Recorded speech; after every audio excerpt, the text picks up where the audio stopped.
Shalom saudara, pada VOP kali ini kita akan membahas mengenai prophetic integrity. Sebelum kita membahas mengenai hal tersebut, saya ingin menceritakan sebuah kisah kepada Anda. Pada tahun 1992, negara Korea Selatan pernah dihebohkan dengan sebuah aliran gereja sesat yang mempercayai bahwa Tuhan Yesus akan mengangkat jemaatnya pada tanggal 28 Oktober 1992. Ini mengakibatkan seluruh jemaat dari gereja ini yang berjumlah lebih dari 150.000 orang menjual semua harta miliknya dan mendonasikannya kepada gereja tersebut. Namun tentu saja, pada tanggal itu Tuhan Yesus tidak pernah menjemput mereka. Akibatnya, banyak dari jemaat gereja itu stres dan kejadian ini menjadi krisis sosial terbesar di Korea Selatan saat itu. Peristiwa tersebut merupakan salah satu dari banyak kasus yang serupa, di mana seseorang mengaku sebagai nabi dan mengeluarkan pernyataan yang diklaim sebagai pesan dari Roh Kudus atau Allah sendiri. Ditambah dengan berkembangnya teknologi informasi seperti sekarang ini, kasus serupa semakin banyak kita temui, baik di media sosial atau internet. Mereka yang mengaku sebagai nabi atau mendapatkan karunia kenabian mengeluarkan pernyataan atau nubuatan tanpa pertanggungjawaban yang jelas dan tidak teruji tanpa memikirkan dampak negatif dari pernyataan tersebut. Tidak sedikit dari mereka juga melakukan hal tersebut untuk mendapatkan keuntungan pribadi, baik untuk mendapatkan dukungan, kekuasaan, atau keuntungan finansial. Padahal, dalam keadaan apapun, seorang nabi atau mereka yang bergerak di dalam pelayanan kenabian tidak boleh memungut biaya apapun untuk menyampaikan pesan kenabian. Kasus-kasus seperti ini masih banyak terjadi. Salah satunya juga dikarenakan adanya kesalahpahaman tentang pelayanan kenabian dan nubuatan. Beberapa orang percaya masih mempunyai pemahaman bahwa para nabi berfungsi sebagai peramal. Sehingga seringkali mereka diminta untuk memuaskan keingintahuan orang tentang masa depan. Dengan pemahaman yang salah seperti ini, banyak dari orang percaya menempatkan pelayanan kenabian dan nubuatan di posisi yang lebih tinggi. Sehingga mereka dengan sukarela patuh secara seutuhnya dengan perkataan oknum-oknum nabi tersebut. Kesalahpahaman ini membuat banyak terjadi manipulasi. Maka dari itu, kita sebagai orang percaya harus mempunyai pemahaman yang benar mengenai karunia kenabian dan nubuatan. Rasul Paulus di dalam 1 Korintus pasal yang ke-14 ayat yang pertama mendorong setiap orang percaya untuk mendapatkan karunia-karunia Roh Kudus, terutama karunia bernubuat. Oleh karena itu, gereja dan komunitas di dalamnya harus menciptakan sebuah lingkungan di mana karunia nubuat dapat berkembang. Untuk mencapai tujuan tersebut, kita perlu mendorong kebebasan di dalam roh, di dalam setiap pertemuan-pertemuan yang ada, serta memberikan ruang bagi ucapan-ucapan spontan, sebagaimana tuntunan Roh Kudus dalam suasana yang dipenuhi dengan iman. Tetapi, semua ini harus dilakukan dengan pertanggungjawaban dan pengawasan yang tepat. Fungsi umum dari karunia bernubuat adalah untuk membangun, menasihati, dan menghibur. Selain itu juga, karunia bernubuat berfungsi untuk membawa orang yang belum percaya kepada pertobatan dan menunjukkan realitas Allah kepada mereka. Hal yang mendasar dari roh nubuat adalah kesaksian tentang Yesus. Oleh karena itu, tujuan akhir dari pelayanan nubuat adalah untuk meninggikan ketuhanan Yesus Kristus. Kita juga harus menyadari dan memahami bahwa perkataan nubuat di masa kini tidak memiliki tingkat inspirasi dan otoritas yang sama dengan kitab suci. Kita percaya, kitab suci merupakan perkataan Allah yang tidak dapat salah. Namun, kitab suci yang sempurna itu tidak selalu dikomunikasikan dengan sempurna oleh para nabi hari ini. Alkitab juga mengatakan bahwa kita saat ini tidak mengetahui secara lengkap dan bernubuat secara tidak sempurna. Hanya firman yang tertulislah yang dapat mengklaim diri sebagai firman Allah yang tidak pernah salah. Sehingga, semua perkataan nubuatan pada zaman ini harus sejalan dan sesuai dengan firman Allah yang tertulis. Di sisi lain, kita sebagai orang percaya boleh bernubuat dan belajar menyampaikan pesan Tuhan, namun dengan tuntunan dan arahan pemimpin rohani atau otoritas rohani di atas kita. Alkitab memerintahkan kita untuk tidak meremehkan nubuat, tetapi untuk menguji perkataan-perkataan nubuat dengan seksama dan berpegang teguh pada apa yang baik. Ini berarti bahwa kita harus memupuk rasa hormat dan menghargai pelayanan kenabian yang sejati, serta tidak bersikap skeptis atau mencemooh. Ada beberapa indikator yang dapat kita pakai untuk menguji pelayanan profetik. Yang pertama, mencerminkan karakter Kristus. Yang kedua, memiliki standar moral dan etika sesuai firman Tuhan. Yang ketiga, bersedia dievaluasi. Yang keempat, memiliki kehidupan yang berbuah. Dan yang kelima, memiliki kerendahan hati untuk mengakui kesalahan. Kita percaya bahwa karunia kenabian dan nubuatan masih Roh Kudus curahkan hari-hari ini. Di hari-hari terakhir juga, Tuhan sedang membangkitkan pasukannya yang memiliki integritas untuk bergerak di dalam karunia kenabian dan nubuatan. Saudara, untuk penjelasan lebih lengkap dari tim teologi kami, silahkan buka link yang ada di atas atau scan QR Code yang tersedia. Tuhan Yesus memberkati.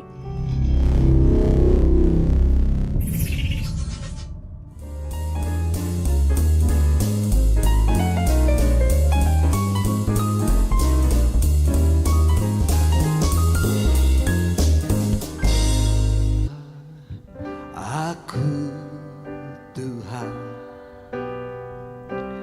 cobalah aku Tuhan, selidiki batinku dan hatiku, mataku tertuju padamu. Aku cinta padamu Tuhan, aku cinta padamu Tuhan, aku rindu hadirat-Mu Tuhan, aku ingin selalu dekat padamu, menikmati kehadiran-Mu. Boleh sambil angkat tangan kita katakan, ku nyanyi Hosana bagi Rajaku yang duduk di tahta. Aku muliakan dan ku agungkan, Kau layak disembah. Ujilah aku Tuhan, ujilah aku Tuhan, cobalah aku Tuhan, selidiki batinku dan hatiku, mataku tertuju padamu. Aku cinta padamu, aku cinta padamu Tuhan, aku rindu hadirat-Mu Tuhan, aku ingin selalu dekat padamu, menikmati kehadiran-Mu. Ku nyanyi Hosana,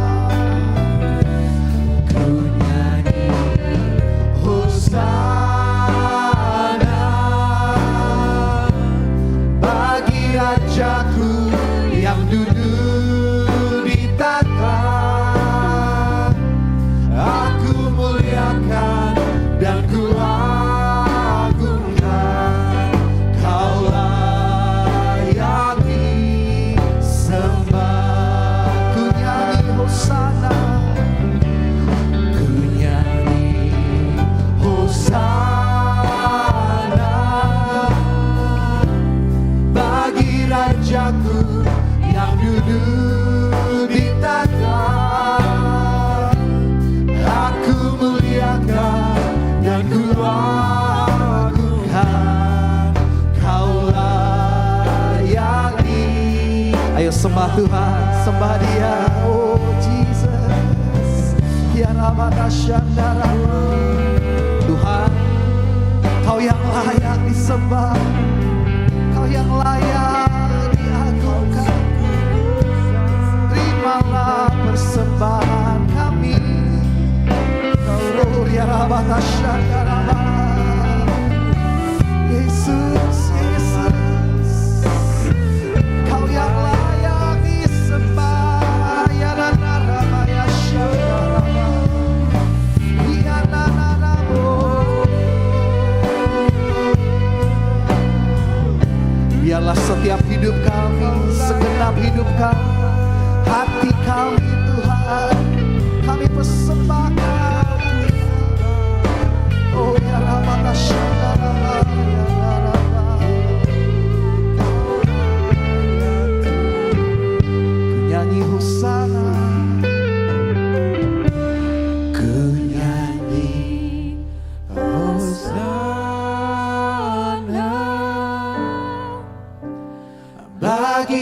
Rajaku yang duduk di tahta, aku muliakan dan ku agungkan. Kau layak disembah. Inilah yang ku renung. Mari kita bangkit berdiri bersama-sama Bapak Ibu Saudara. Setiap waktu nyanyian pujian dan pengagungan kepadamu. Biarlah manis kau dengar Tuhan, biarlah manis kau dengar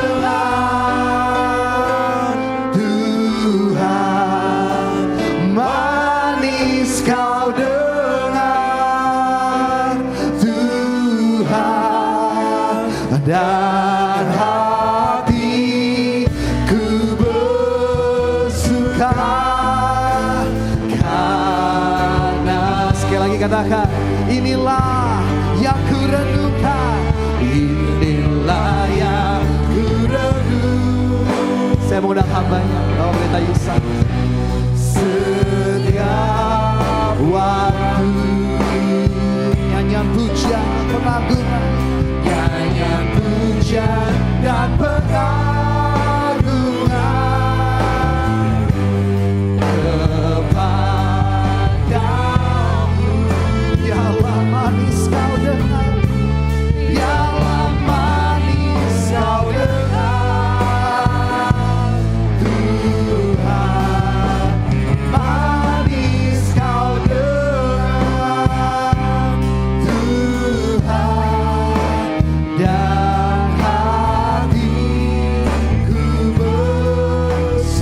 dan hatiku bersuka, dan hatiku bersuka, dan hatiku bersuka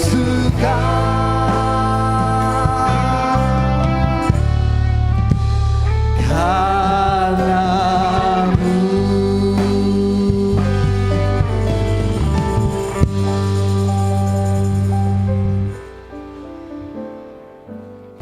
Terima kasih Tuhan, terima kasih untuk kesempatan yang indah ini Tuhan. Kami masih boleh mendengarkan akan isi hati-Mu. Mari Tuhan, beri kami kekuatan, pengertian, supaya kami boleh melakukan akan kehendak-Mu, dan kami boleh menyenangkan hati-Mu. Terima kasih Tuhan, terima kasih. Di dalam nama Tuhan Yesus kami berdoa. Amin. Silakan duduk. Shalom.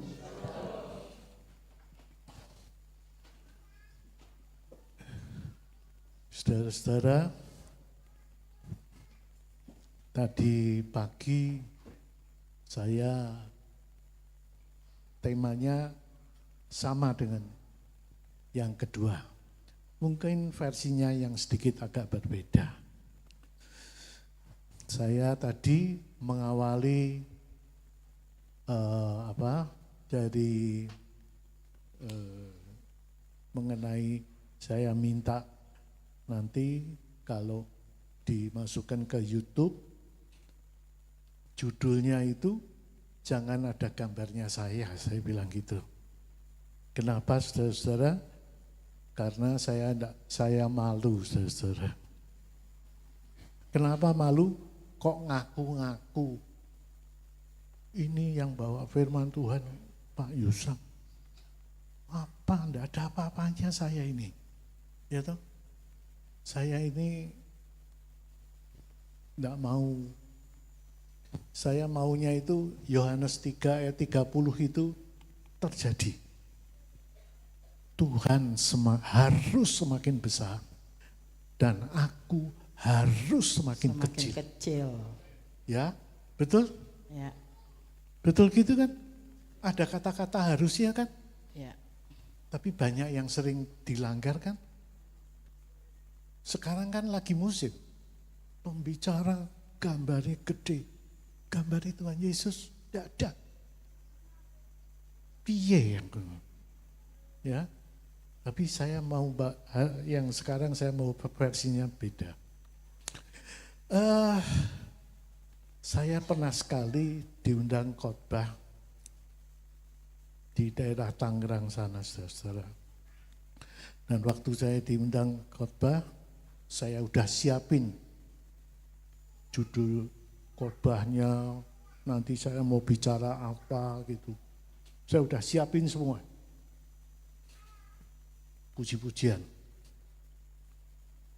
Begitu puji-pujian, saya itu kalau sedang puji-pujian, saya kadang-kadang tidak ikut puji-pujian, saya itu doa, Tuhan kamu mau bicara apa Tuhan? Ayo toh Tuhan bicara gitu kan. Supaya saya bukan menyampaikan apa yang saya mau, tapi saya ingin apa yang Tuhan mau. Dan waktu saya bicara seperti itu, Tuhan bicara sama saya.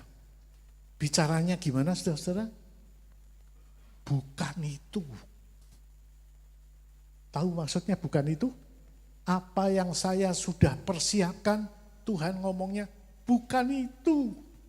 Nah maksud saya itu bukan itu yang mana gitu kan enak ya. Enggak, Tuhan itu enggak mau kayak gitu. Tuhan bukan itu, tinggal pergi. Kapok kayak.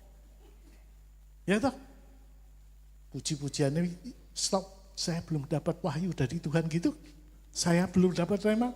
Puji-pujian tetap jalan kan? Kapok enggak bisa.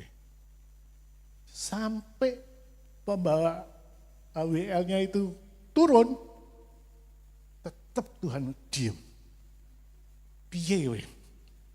Mau nekat apa yang saya persiapkan, Tuhan bilang bukan itu.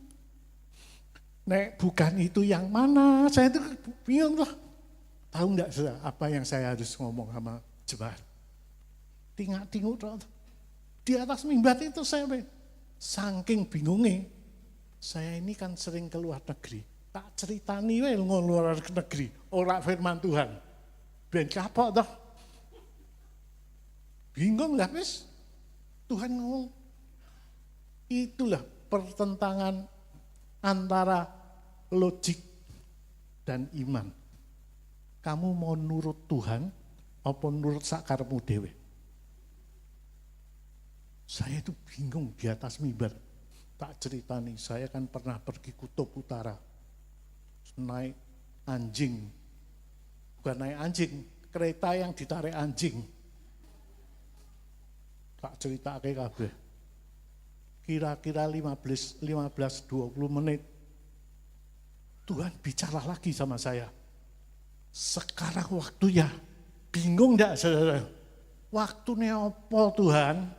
Mbok ngomong sing jelas gitu kan enak. Enggak, Tuhan itu ngomong enggak pernah jelas gitu. Saya begitu Tuhan ngomong, sekarang waktunya. Saya itu diem, nunggu aba-abani Tuhan toh. Waktu apa Tuhan?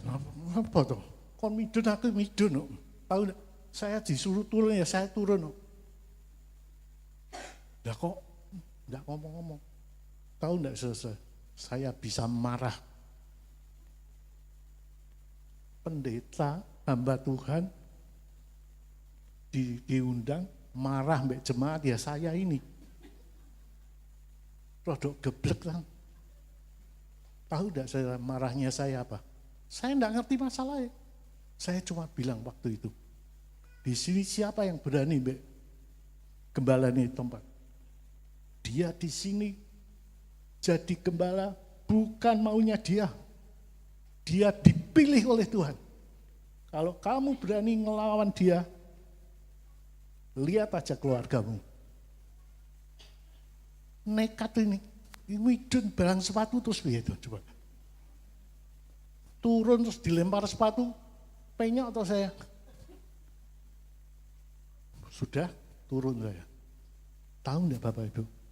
Begitu saya turun, disikep beko gembala nih. Tambah bingung enggak? Ya aku enggak ngerti ceritanya apa, enggak ngerti disikep. Tahu enggak Bapak Ibu? Yang terjadi di gereja itu, Misalnya khotbah saya pagi ini, sore nanti gembalanya dihadiri, diusir ke gereja. Mau diusir dari gereja. Piye? Seumpama saya tidak nurut dan gereja itu hancur, tanggung jawabnya siapa? Saya toh. Saya ikut bertanggung jawab. Sudah dikasih tahu Tuhan kok. Sudah dikasih tahu Tuhan. Kasih tahu. Jadi baru tahu kalau dia itu nanti sore mau diadili, mau diusir dari gereja itu. Gembalane. Tapi sampai hari ini gereja itu masih berdiri.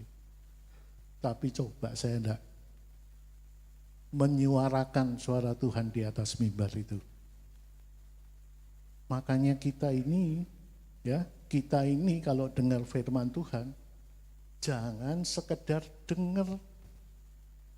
Sudah dengar, ngerti, nurut, melakukan. Bukan sekedar hanya dengar, memperkatakan. Pokoknya aku cukup memperkatakan.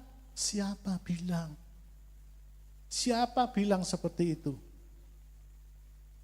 Ya, engkau harus dengar, ngerti, melakukan, baru bereaksi itu.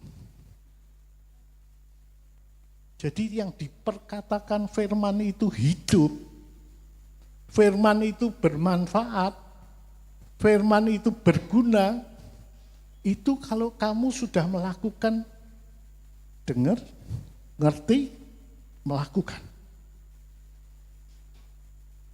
Amin. Kita baca Yosua 1 ayat 8. Yosua 1 ayat 8.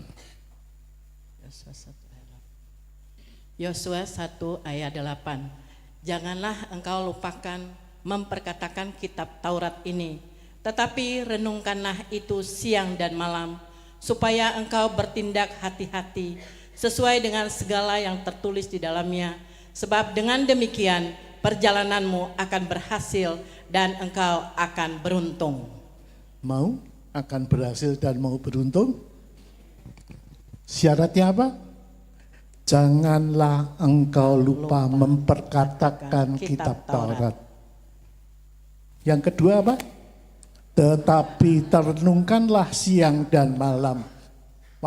Maksudnya apa? Kalau kamu merenung, itu supaya kamu mengerti firman Tuhan.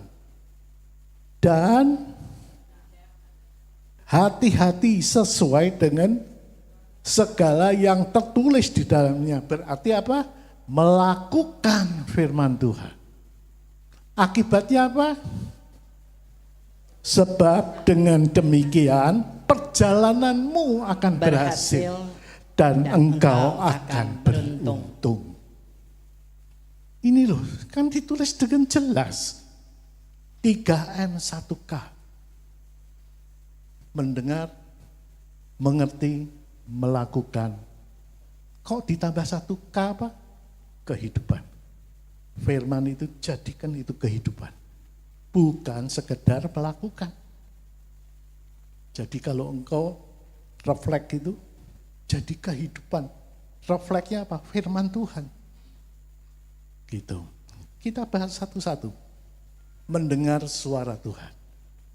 Mendengar suara Tuhan itu begini. Saya itu waktu zamannya COVID, itu kan bulan Februari mulai, tapi saya berhenti tidak itu bulan Maret. Dan waktu bulan Maret itu saya di rumah dan Tuhan bicara sama saya gini, sekarang waktunya berdoa. Saya pikir beneran, ya toh? Pas COVID disuruh berdoa. Ya saya doa. Doanya gimana saudara-saudara? Lindungi anakku, lindungi cucuku, lindungi perusahaanku, lindungi apa? Apa wetas yang punya pakaiku, apa kan tak sebut. Ya toh? Tahu enggak Tuhan yang ngomong? Gedek-gedek kan dari aku, kowe iki tak tak suruh doa itu bukannya kowe sing ngomong. Aku sing meh ngomong. Bener lah. Kamu tuh disuruh berdoa itu bukan kamu yang bicara. Tapi Tuhan yang mau bicara sama kamu.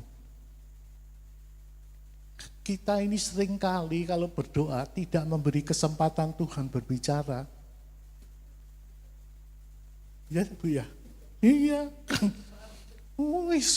Nek wis punya ku kabeh ngurang era karu-karuan. Iya toh?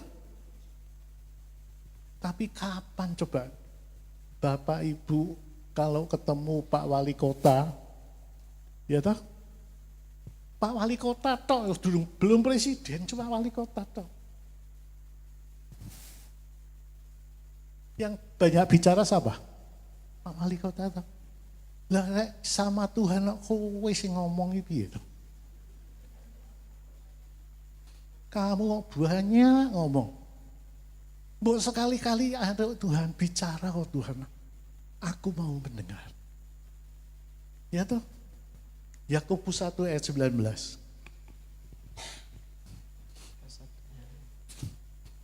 Yakobus 1 ayat 19. Yakobus 1 ayat 19. Hai saudara-saudara yang kukasihi, ingatlah hal ini.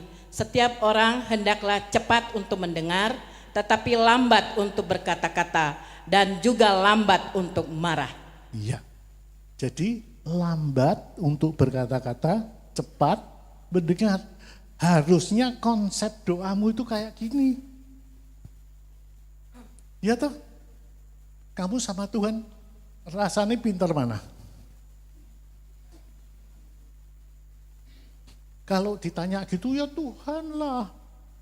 Tapi kalau ngomong banyak mana? Ya itu loh. Cobalah kasih kesempatan Tuhan berbicara.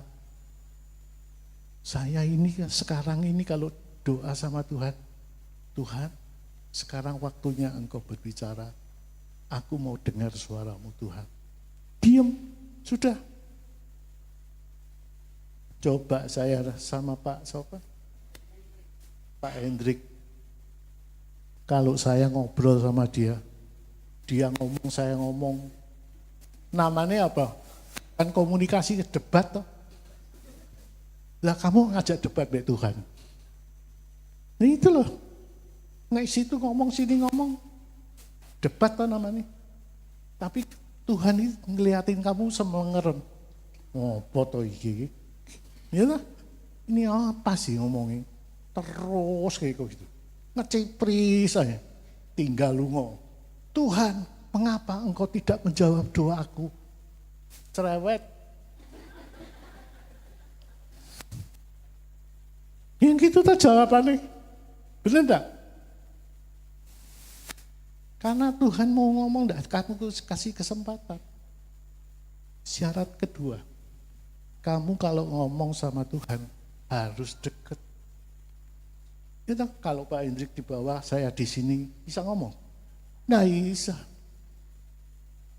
Dekat. Kalau udah dekat, supaya ngerti bahasanya sama. Nah bahasanya Tuhan ini apa? Kan gitu. 1 Korintus 14 ayat 2.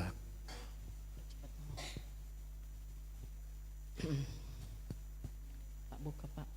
1 Korintus 14 1 Korintus 14 ayat 2. Siapa yang berkata-kata dengan bahasa roh tidak berkata-kata kepada manusia, tetapi kepada Allah. Sebab tidak ada seorang pun yang mengerti bahasanya. Oleh roh ia mengucapkan hal-hal yang rahasia. Enak enggak? Tuhan sudah ngasih tahu tuh. Kalau kamu berbahasa roh, kamu berkata-kata kepada Allah. Sudah dikasih tahu kan? Jadi sedikit berbicara, banyak mendengar. Sekarang kalau kamu sedikit berbicara, sedikit itu berbahasa roh. Nah, kan gitu kan? Ya enggak? Makanya jangan ngecepres. Saya itu ya bukannya saya mengelarang orang berbahasa roh ya. Kadang-kadang Tidak ada berhentinya, tidak ada titik. Senapan mesin itu kalah loh. Itu kalau motor tank itu kan ada senapan mesin, itu kalah. Cepetnya kalah. Gitu. Coba tenang supaya kamu bisa berdoa. Dan kamu bisa mendengar suara Tuhan. Amin. Selanjutnya kita masuk di dalam, kalau kamu sudah mendengar firman Tuhan, ya, kalau kamu sudah mendengar firman Tuhan, supaya kamu mengerti, jangan pakai kecerdikan atau kecerdasan manusia. Tidak ketemu. Harus pakai hikmat. Harus pakai hikmat. Nah, hikmat itu apa? Nah, ini saya harus lihat ini. Tidak hafal saya.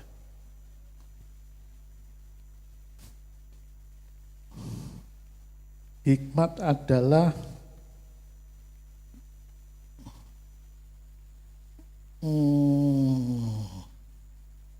nah tadi.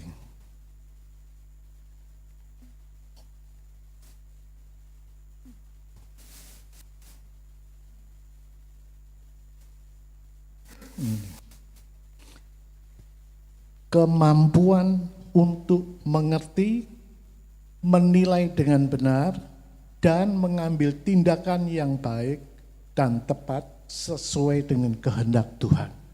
Itu arti kata-kata hikmat itu. Ya, kemampuan untuk mengerti dan menilai dengan benar dan mengambil tindakan yang baik dan tepat sesuai dengan kehendak Tuhan. Itu arti kata-kata hikmat itu. Nah, hikmat itu ada di mana? Di dalam tubuh kita, dia ada di mana? Adanya di 2 Tawaris 9 ayat 23. 2 Tawaris 9. 2 Tawaris 9 ayat 23. Semua raja di bumi berikhtiar menghadap Salomo untuk menyaksikan hikmat yang telah ditaruh Allah di dalam hatinya. Jadi hikmat ada di mana? Di dalam hati. Hati. Saya tuh tadi waktu baca ini mikirnya, loh semua orang juga punya hati kan? Lah kok yang satu ada hikmatnya, yang satu enggak ada? Kan gitu. Ternyata hikmat itu harus bertemu dengan sesuatu yang dari roh, dari Tuhan, baru terjadilah hikmat. Bertemu dengan apa? Keluaran 31 ayat 3.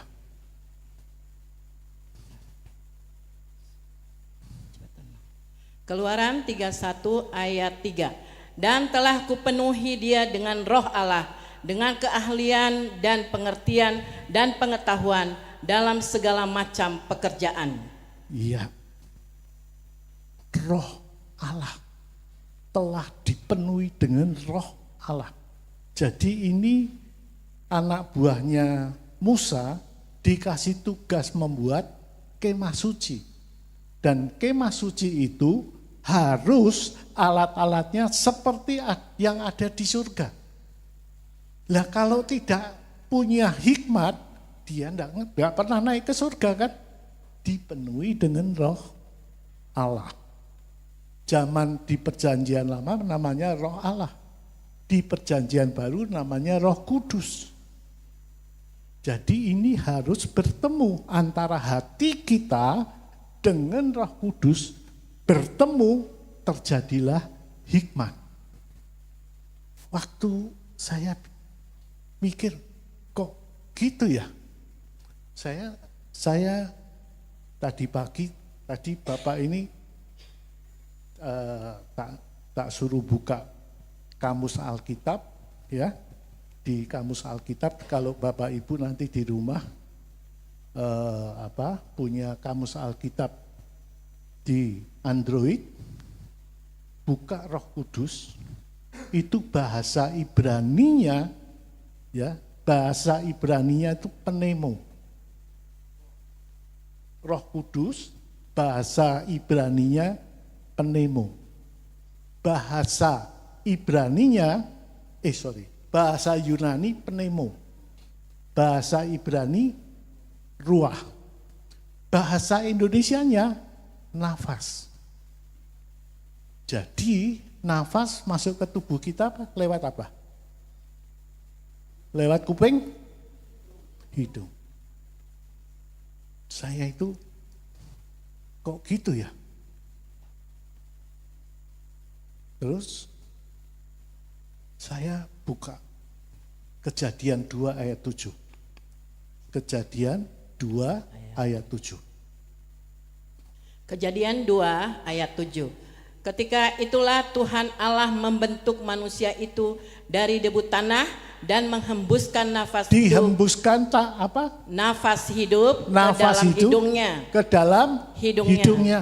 Demikianlah manusia itu menjadi makhluk yang hidup. Iya.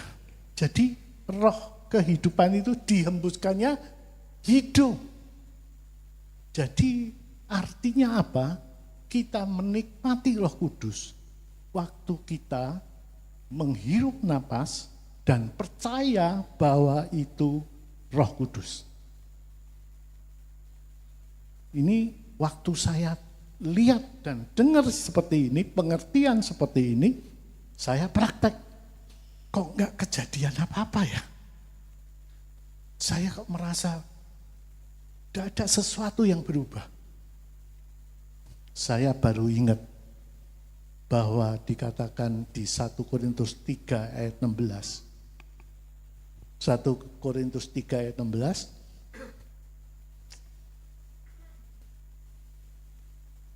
Bagi Pak. 1 Korintus 3 ayat 6. 1 Korintus 3 ayat 16. Tidak tahukah kamu bahwa kamu adalah bait Allah dan bahwa Roh Allah diam di dalam kamu? Yes, ya, kamu bait Allah kudus. Jadi kita perlu kekudusan supaya hikmat itu berfungsi. Saya baru ngeh, oh ini toh. Sekarang saya mau tanya, Bapak Ibu pasti sudah pernah dengar, mari kita hidup kudus. Betul? Pernah dengar itu kata-kata itu?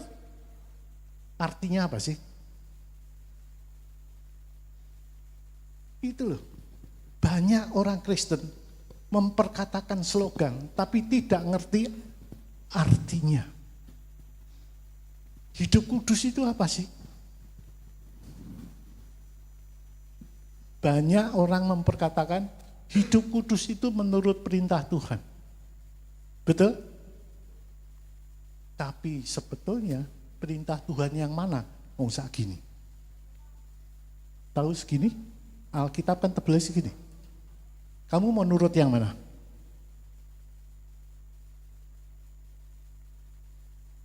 Arti hidup kudus itu definisinya keinginan untuk tidak berbuat dosa dengan tuntunan Roh Kudus berasaskan ketaatan. Itu hidup kudus. Kenapa kok saya saya menggarisbawahi keinginan. Mengapa kok ini garis bawahi dengan keinginan? Karena keinginan powernya besarnya luar biasa. Kenapa kok saya bilang powernya besarnya bukan main? Karena manusia diciptakan oleh Tuhan disertai kehendak bebas. Makanya dikatakan keinginan tidak berbuat dosa dengan tuntunan Roh Kudus itu maksudnya apa? Sesuai dengan panggilanmu. Jadi kebutuhan tangan beda dengan kebutuhan kaki. Makanya Bapak Ibu jangan minta pikul salibnya sama. Kalau sama rasa sama rata namanya apa? Sama rasa sama rata namanya apa? Komunis. Benar enggak? Sedangkan tubuh Kristus itu berbeda-beda. Misalnya ini tangan, disuruh ngambil kelereng, dapatnya berapa? Bisa 20 atau 15. Coba kakimu suruh ngambil kelereng, dapatnya berapa? 1, jempol aja nyempit. Betul enggak? Makanya jangan bilang, kamu kok diberkati lebih tinggi. Lah kamu dipanggil sebagai apa? Gitu loh. Terus tangan bilang, aku udah butuh kaki. Enggak gitu kan. Nah itu loh.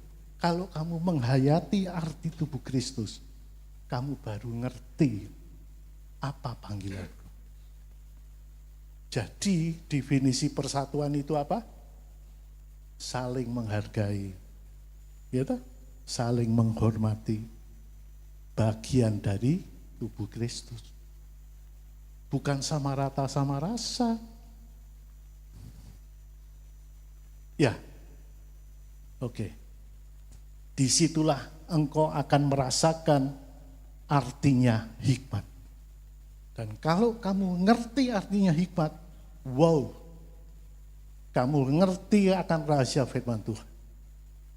Dan kalau kamu ngerti, waduh, ini saya mau cerita sedikit. Tadi waktu di dalam, siapa ya, Bu? Tadi yang dari Pontianak, di mana tadi? Sudah pulang? Oh, ya wis, rasito wis tak ceritane.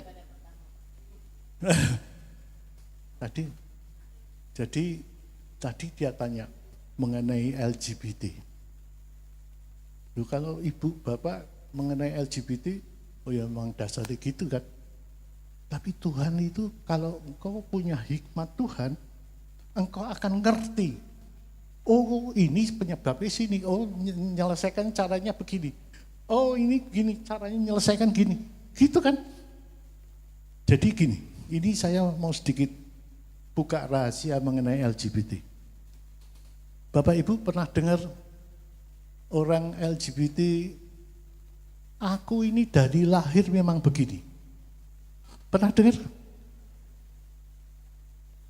Itu orang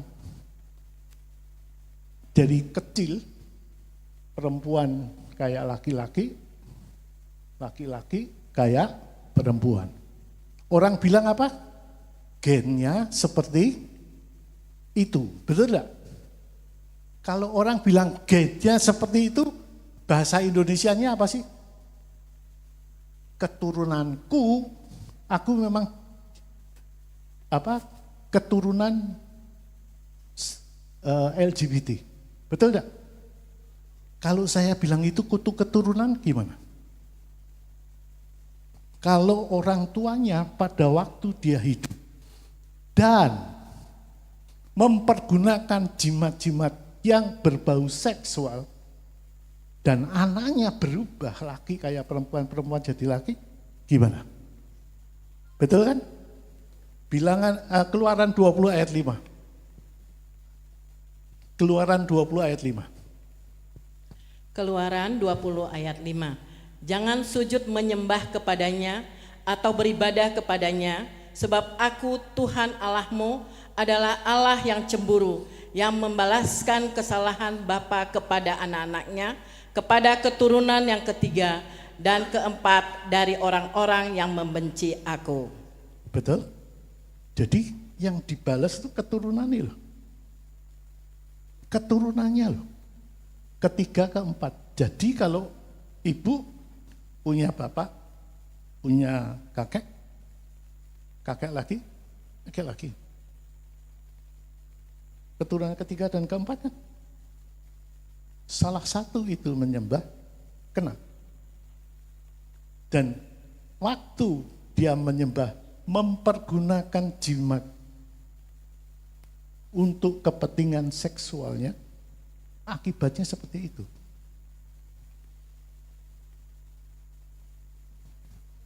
Ini yang dari lahir.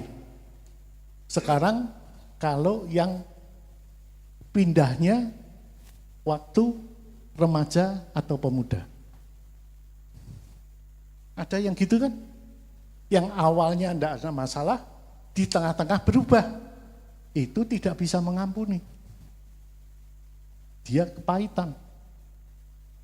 Ini banyak wanita yang jadi korban. Bukannya laki tidak, tapi banyak wanita yang jadi korban. Kenapa? Dia sudah menyerahkan semua, ditinggal pergi. Terus dia akan berpikir gini, ngapain saya sama laki? Mendingan saya sama perempuan yang memiliki hati yang sama saya. Tidak bisa mengampuni. Dan yang paling ngeri, yang sudah berumur lebih dari 30 tahun. Roma 1 ayat 25 sampai 27. Roma 1 ayat 25 sampai 27. Sebab mereka menggantikan kebenaran Allah dengan dusta dan memuja dan menyembah makhluk dengan melupakan penciptanya yang harus dipuji selama-lamanya. Amin.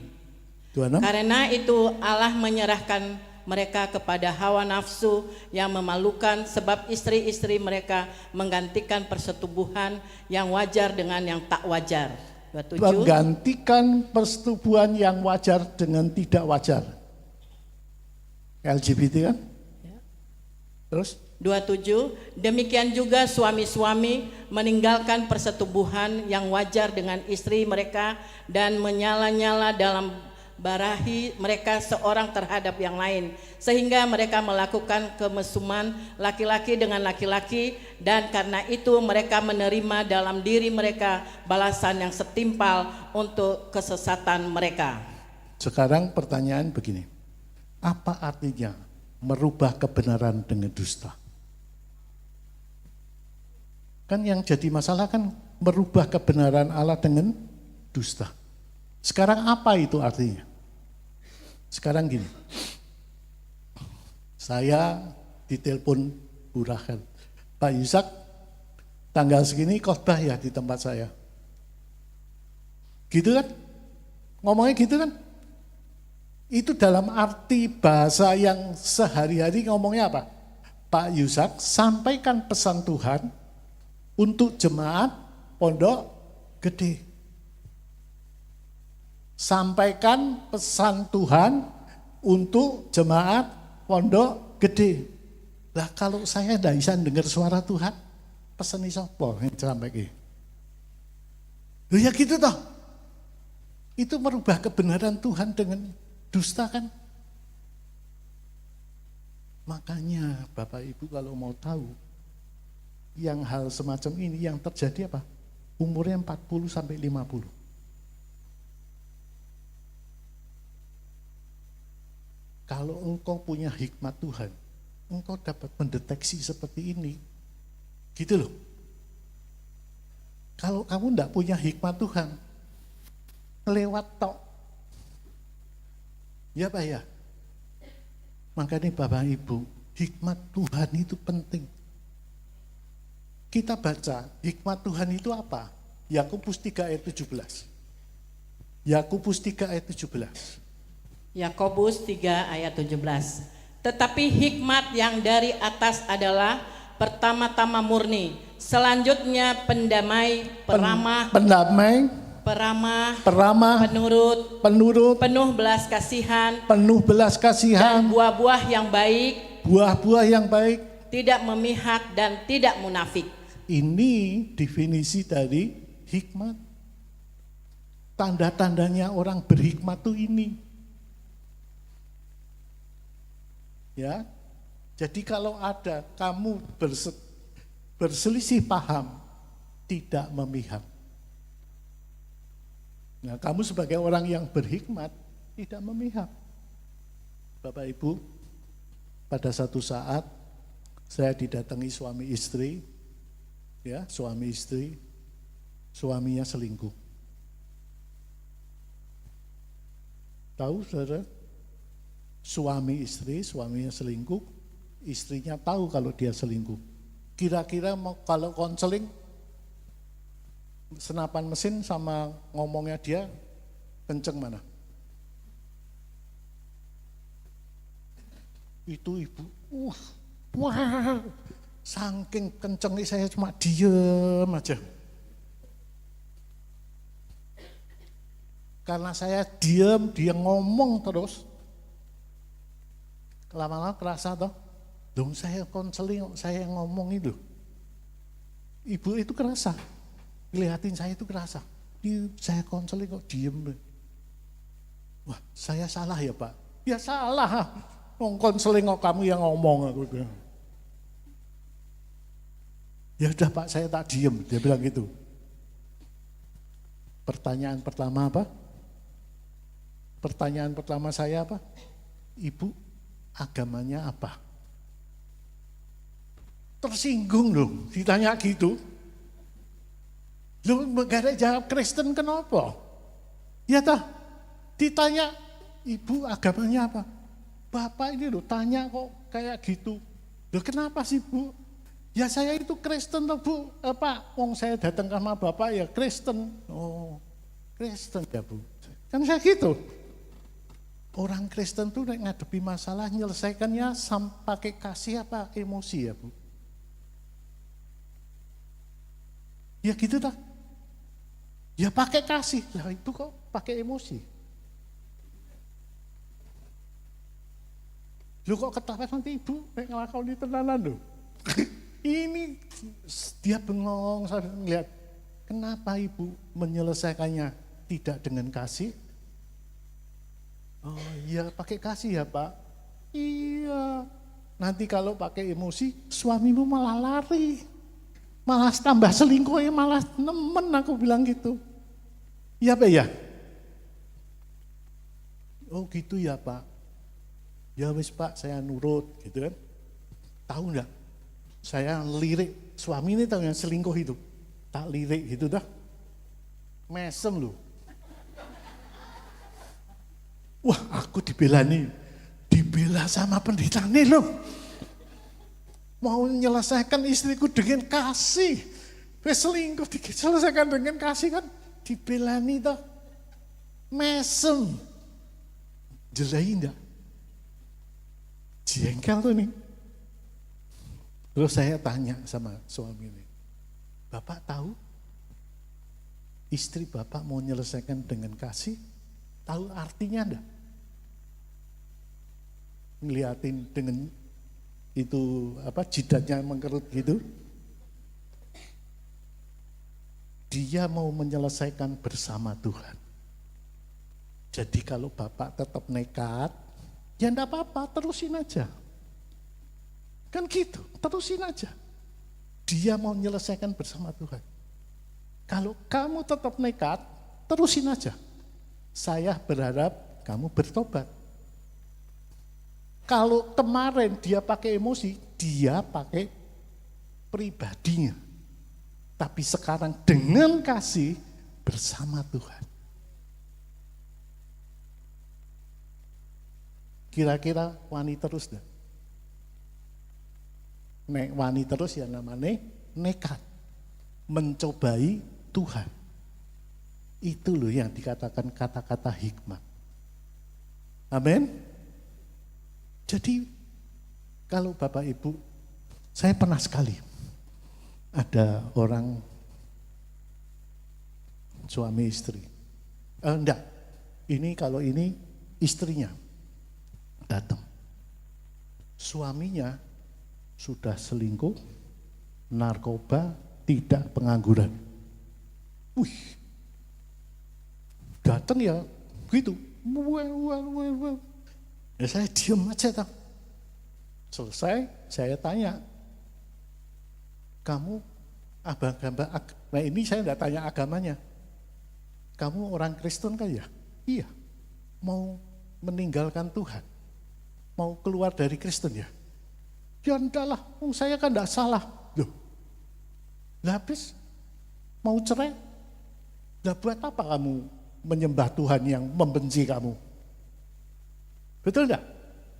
Keluar dari Kristen, yang bisa cari agama yang bisa kawin 3 kali gitu, enggak apa-apa. Ini loh, kamu itu kalau ada orang-orang seperti ini, jangan harus kok dorong, kadang-kadang harus ditarik. Dorong, tarik, gitu, biar sadar. Tapi kalau kamu semua, jangan gitu, wis ngerti. Mereka tahu kalau selingkuh tidak boleh. Orang nganggur harus kerja, tahu. Tidak usah pakai narkoba, ngerti. Jangan ya. Tapi kata-kata hikmat itu harus keluar. Itu datangnya dari Tuhan. Dan itu urapan Roh Kudus. Dan kekudusan yang ada di dalam hatimu. Itu yang akan mempengaruhi kata-katamu keluar, kata-kata hikmat. Amin. Disinilah letak rahasianya. Makanya Bapak Ibu, ya, hari-hari ini tambah sulit. Saya kemarin mendengarkan satu podcast. Ini ahli ekonomi. Tapi saya pikir benar juga. Gini, podcastnya itu gini. Tahun 70-an, itu orang konsumen pergi ke toko. Datang ke toko, mau beli sabun gitu ya. Pak Hendrik pergi tahun 70-an, sudah lahir belum? Sudah lahir belum? Sudah. Pergi ke toko, beli sabun. Terus Pak Hendrik ngomongnya gini, Pak, saya mau beli sabun. Yang punya toko ngambil sabun, dikasihkan Pak Hendrik, dan Pak Hendrik bayar. Tahun 90,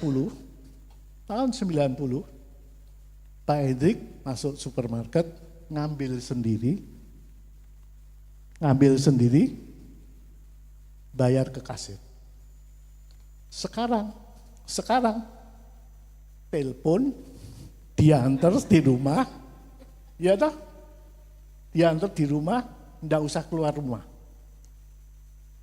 Tapi nanti bakalan yang terjadi. Ini sudah terjadi. Apa yang terjadi? Official store. Jadi nanti bakalan pabrik jualan ke konsumen. Terus yang terjadi apa? Banyak orang nganggur. Betul enggak? Akan banyak orang nganggur kan? Kalau engkau tidak penuh dengan hikmat Tuhan, engkau tidak akan menempatkan dirimu dengan benar. Tambah sulit. Kenapa kok engkau jadi nganggur? Coba bayangin, dari pabrik langsung konsumen. Dulu ada distributor, ada agen, ada grosir, ada retail. Ini hilang semua ini. Garek pabrik langsung konsumen. Dang. Berapa orang yang nganggur? Tambah gampang, tambah sulit. Jadi, kalau engkau tidak penuh dengan hikmat Tuhan, hidupmu akan susah. Makanya, perhatikan baik-baik apa yang Tuhan mau.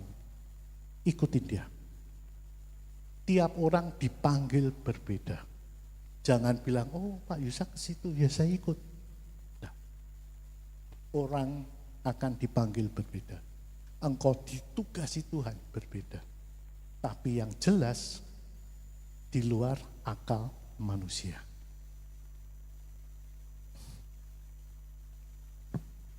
Sekarang melakukan firman Tuhan. Orang melakukan firman Tuhan itu apa? Perlu iman.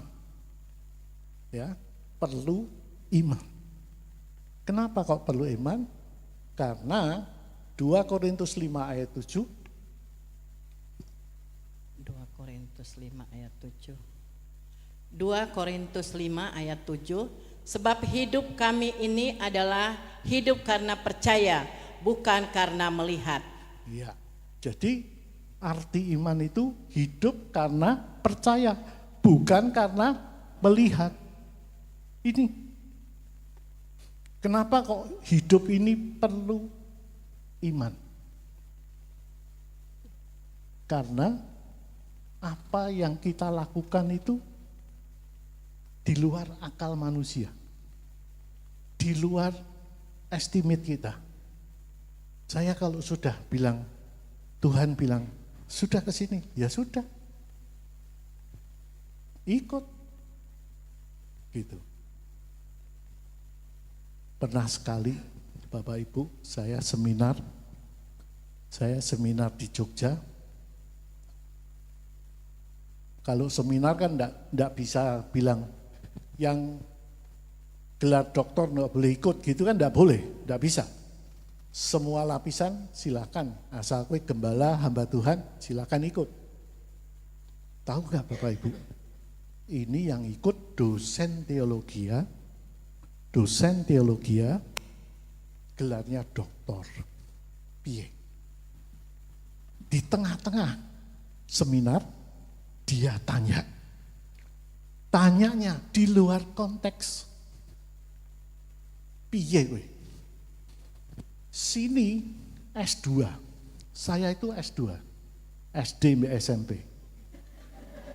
Sana gelarnya doktor teologi. Tanya sama S2, waduh. Tahu tanyanya apa? Pak, saya tanya Pak. Saya ini kalau mendoakan orang kok mati. Ya nggak ngerti toh ya aku. Saya kan nggak ngerti. Itu kenapa ya Pak?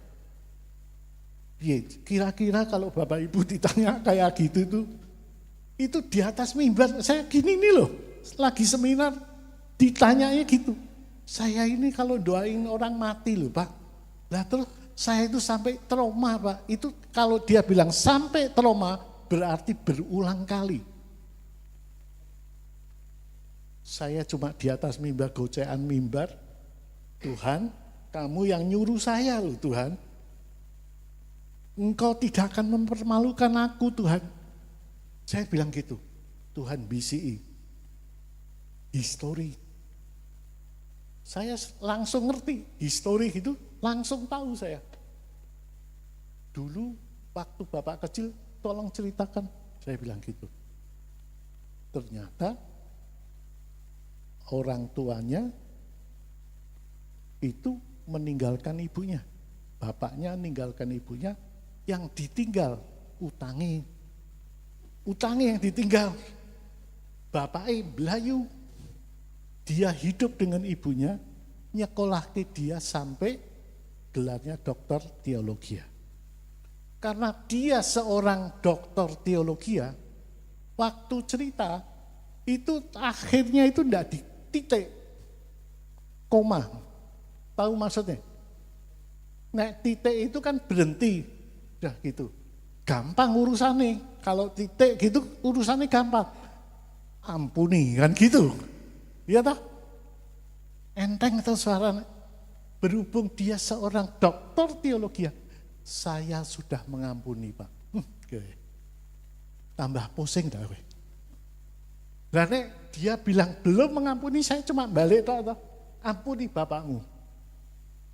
Ya toh, saya pakai ayat doa Bapa kami kan, kitab Matius 6 ayat 15. Kalau kamu tidak mengampuni, Tuhan Bapamu di surga tidak akan mengampuni kamu juga. Kan gampang, saya sudah ngampuni Pak. Oke. Tuhan sudah ngampuni loh Tuhan, aku kena pakai lagi. Lah kok Tuhan BCI saya. Lukas 6 ayat 45. Ya kayak gitu loh. Nek kamu itu bisa denger ke Tuhan, dituntun. Lukas 6 ayat 45. Lukas 6 ayat 40. Lukas 6 ayat 45. Orang yang baik mengeluarkan barang yang baik dari perbendaharaan hatinya yang baik, dan orang yang jahat mengeluarkan barang yang jahat dari pembendaharaannya yang jahat, karena yang diucapkan mulutnya meluap dari hatinya. Kalau Bapak Ibu baca ayat ini gimana? Perkataan berkat menjadi kutuk gara-gara hatinya tidak baik. Ini loh, kalau Bapak Ibu bisa mendengar suara Tuhan, memiliki hikmat dan engkau akan mengerti. Masalahnya selesai kan? Tapi kalau hanya sekedar mendengar, tidak punya hikmat, kamu dikasih ini, tidak ngerti maksudnya. Ya, mantua tuh, mantua. Ben lega saya ngomong iki lho. Ngerti tidak maksudnya? Ya, amin. Rada susah. Tadi Bu Rahel yang pertama, berat loh ini berat loh. Ya memang berat, wong saya yang ngos-ngosan.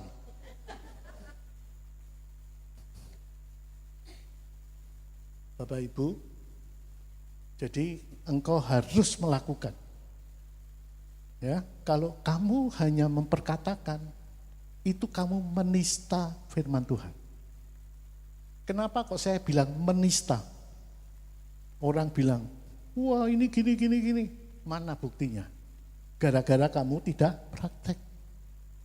Tidak terjadi. Oh firman Tuhanmu itu nol, tidak ada artinya. Tapi kalau kamu mendengar, mengerti dan melakukan, firman Tuhan itu akan dihargai orang lain. Amin. Sekarang menjadi kehidupan. 2 Korintus 4 ayat 10 dan 11. 2 Korintus 4 ayat 10. Kami senantiasa membawa kematian Yesus di dalam tubuh kami, supaya kehidupan Yesus juga menjadi nyata di dalam tubuh kami. 11. Sebab kami yang masih hidup ini terus-menerus diserahkan kepada maut karena Yesus, supaya juga hidup Yesus menjadi nyata di dalam tubuh kami yang fana ini. Ya, kematian Tuhan, tadi dikatakan apa? Kematiannya apa? Ayat 10. 10?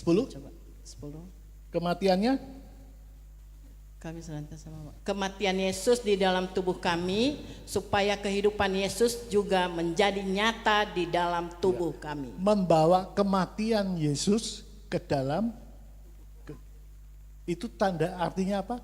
Pikul salib. Jadi kalau kamu tidak pikul salib, jangan berharap engkau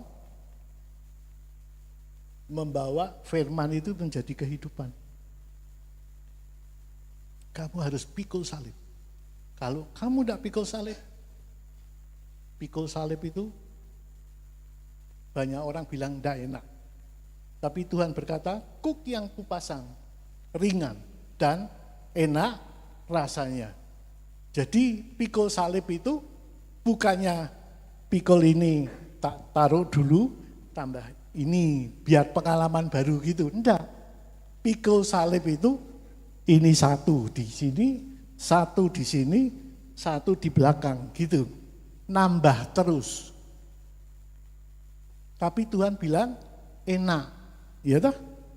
Jadi kamu kalau makan nasi soto enak nambah kan? Nah iya. Salib juga gitu. Enak rasanya kan gitu ya. Ya. Pakai rasanya toh. Nah itulah. Semakin engkau dekat Tuhan, semakin kamu pikul salib. Kenapa kok begitu? Oh Tuhan Yesus juga gitu. Apalagi kamu. Ya. Jadi kamu harus pikul salib. Saya mau tutup hari ini dengan satu ilustrasi yang mengenai kehidupan. Pada satu saat saya berkunjung ke rumah Pak Hendrik. Ya dah?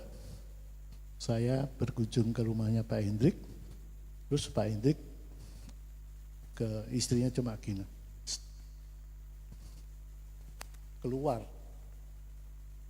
singkong sama kopi. Saya itu mikir, itu bahasa apa toh? Kok bisa keluar singkong sama kopi itu loh? Tak buka kamus kok ya ndak ada nek set gitu keluar kopi sama singkong. Ya toh, Pak Hendrik itu gitu keluar. Lah saya mau tiru-tiru sama istrinya Pak Hendrik, jangan kurang ajar ya. Loh, Pak Hendrik kok enggak kurang ajar, lah saya kok kurang ajar. Iya. Ini loh, arti hubungan intim dengan Tuhan. Kalau engkau sudah mendengar suara Tuhan, engkau dapat hikmat, mengerti dengan hikmat Tuhan, dan engkau melakukan.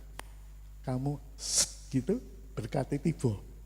Tapi kira kowe ndak sweet dilengke. Didiamkan aja. Ya toh? Makanya saya akan ngajari yang baik, ya toh? Haya. Mesti kamu ingat-ingat terus. Ya. Apa artinya gitu ya? Ayo kita bangkit berdiri.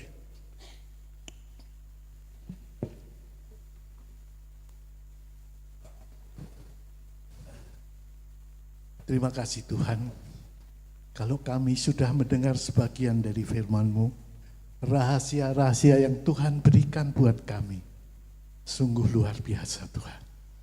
Mari Tuhan Engkau memberkati kami semua, dan kami akan melakukan apa yang Engkau kehendaki, dan kami akan lebih mengasihi Engkau. Dan Tuhan senang melihat kami bertumbuh di dalam kebenaran firman Tuhan. Di dalam nama Tuhan Yesus kami berdoa. Amin.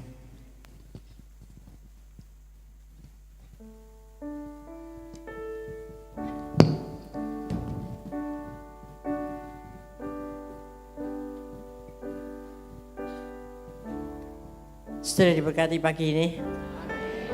Tadi pagi saya sama seperti ini, saya katakan kuliah kelas berat. Kalau engkau bisa nangkap, engkau akan diberkati Tuhan lebih lagi. Praktekkan dalam hidupmu, pakai hikmat Tuhan, lakukan firman Tuhan, dan Tuhan akan menuntun hidupmu sehingga tidak akan salah melangkah lagi. Ya, belajar untuk kita mengerti suara dan kode-kode daripada Tuhan. Jangan kodenya Pak Henry tadi ya. Itu khusus buat Pak Henry, oke Pak? Puji Tuhan, kita semua mengucap syukur kepada Tuhan hari ini. Engkau pasti makin hari makin baik dengan Tuhan. Makin mengerti suara Tuhan sehingga hidup kita ini enteng. Ya, punya pergumulan tenang aja. Diam aja sama Tuhan. Saya sering sampaikan itu. Diam aja sama Tuhan. Nanti tiba-tiba Tuhan tuh kasih arahan kepada kita. Sehingga kita tidak salah melangkah. Yang setuju katakan haleluya. Haleluya. Terima kasih Tuhan. Mari kita akan arahkan tangan kita kepada hambanya Bapak Yusak dan Ibu yang boleh menjadi berkat hari ini. Memberkati semua kita. Dan Tuhan memberkatinya kembali berlipat kali ganda. Kesehatan, kekuatan, hikmat daripada Tuhan. Dan berkat-berkat yang lain pasti Tuhan kembalikan berlipat kali ganda. Kati keluarganya, anak-anak, cucu-cucunya Tuhan semua menjadi alat Tuhan di dalam kehidupan mendatang. Dan sampai Tuhan datang kembali. Terima kasih Tuhan, terima kasih Tuhan. Terima kasih Tuhan untuk kasih setiamu yang ku alami dalam hidupku. Terima kasih Yesus untuk kebaikanmu sepanjang hidupku. Terima kasih.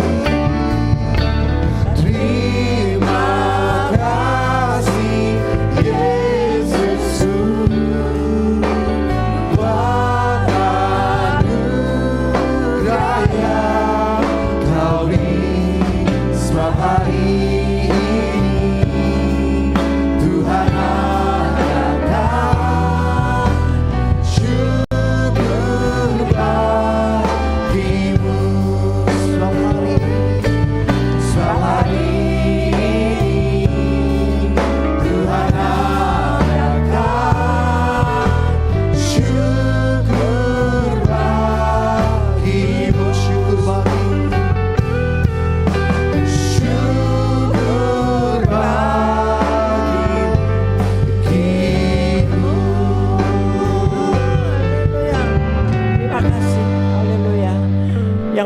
syukur kepada Tuhan, katakan amin. Dan terimalah berkat Tuhan untuk bawa pulang bagi keluarga masing-masing, yaitu berkat damai dan sejahteranya yang berlimpah-limpah, kasih dan anugerahnya yang dahsyat dalam setiap kehidupan kami, dan terus berjanji makin hari makin intim dengan Tuhan di dalam Roh Kudus-Nya dan firman-Nya hari ini sampai Tuhan datang kembali. Yang setuju katakan bersama-sama amin. Selamat hari Minggu, Tuhan Yesus berkati. Bapak Saudara bisa mengucap syukur atas ibadah pagi siang hari ini. Tuhan Yesus memberkati kita semua.